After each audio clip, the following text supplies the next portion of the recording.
We're going to be talking about a new AEW signing, and in addition to that, we have a huge update on WWE Stars working GCW, and of course, we got to talk about Shane McMahon in AEW because we could be getting closer to that. It's all coming up right here on the Ango Show.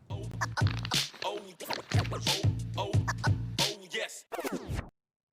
What's going on, everybody? Welcome back to the Ango Show. I want to kick things off with Shane McMahon because there is a new report from PW Insider that formerly of WWE, Shane McMahon could actually be going to AEW.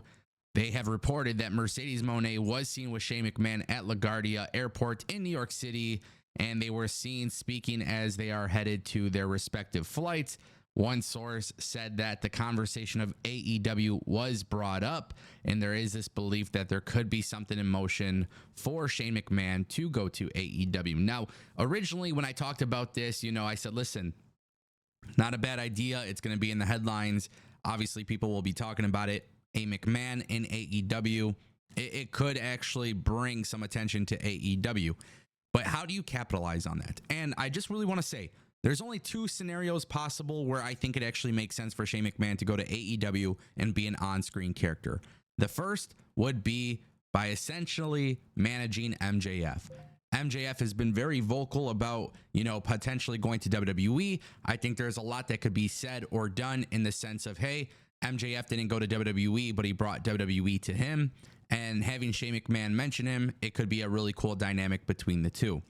But the more and more that I started to think about this, and I started to think about Shane McMahon and actually getting some really good press, you got to look at the hottest angle on AEW TV. And right now, it is really hard to pinpoint what that exact angle is. However, one of the biggest angles on the show is the Elite. It's Jack Perry, it's the Young Bucks, it's Okada. And I feel like we have kind of gotten to the point where it's starting to lose steam. Just slightly, just a little. And the solution to that is actually having the Elite bring in Shane McMahon to run AEW. And obviously, we don't know what their long-term plan is for this storyline. But if AEW were to bring in Shane McMahon as part of the Elite, as part of somebody running the company and kind of taking it over, I think that might be the biggest thing that they can do to bring the most amount of attention to the product. I'm not saying it's going to be good. I'm not going to say it's going to be bad. But what I'm saying is, in terms of getting people talking, those are the two biggest ways to do so. I think Shane McMahon coming into the company as a general manager on behalf of Tony Khan, it literally would make no sense. I think Shane McMahon coming in as a manager for MJF makes a lot of sense. But when it comes to the overall coverage and the dialogue that's being surrounded AEW, I think you'll get more people talking if he is in fact associated with the Elite. Do I think this could actually be a possibility? I'm starting to get to the point where I do.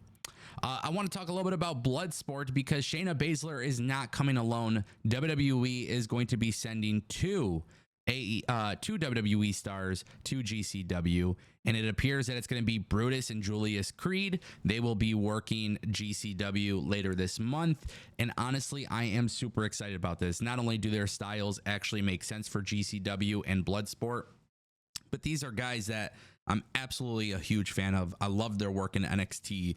And I actually used to say back in the day, I would love to see these guys in Bloodsport. And the cool thing about WWE allowing their stars to work GCW, more specifically Bloodsport, is that this is an event that has talent from so many different companies that, yeah, I understand it's not a traditional wrestling match, but at the same time, too, it is really cool to see WWE stars kind of lock arms with people from another company. I don't know. I think this is really cool. I think this is one of those things where I think, GCW obviously benefits because they're having main roster WWE stars on their shows.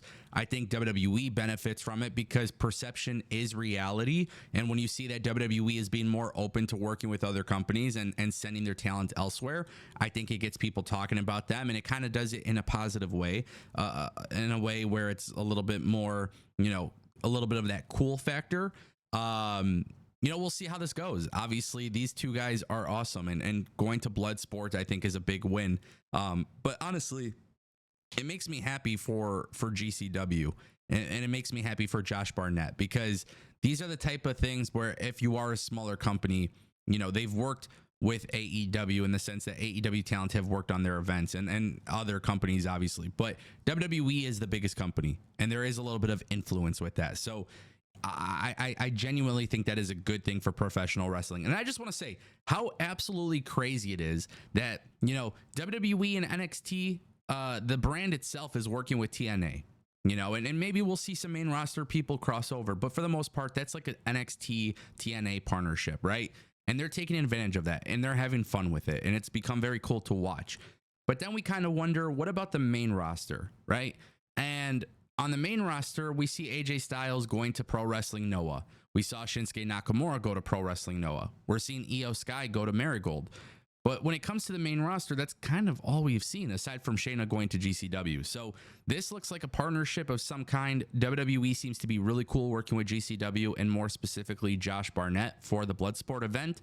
I would love to see more and more of this happen. And, it's going to be really interesting because next year, WrestleMania weekend, obviously GCW has a very, very big lineup. And then you got to wonder, okay, who else can we see make the jump over? So ultimately a huge win for pro wrestling. And that leads us to Ricochet. He is officially done with the WWE. He has been moved to the alumni section of the WWE roster. And in addition to that, there was clarification given that he is currently out of contract with WWE. There was a lot of people commenting on my previous video suggesting that this was all a work. And that doesn't seem to be the case. The expectation is that Ricochet has, in fact, or will, in fact, be joining AEW. If not, he has already signed. So Ricochet going to WWE and having a great career. I thought he did what he was supposed to do. I feel like WWE could have done a little bit more. I feel like, he was given championship reigns. He was given storylines. I felt like he was good. Maybe they could have done a little bit more.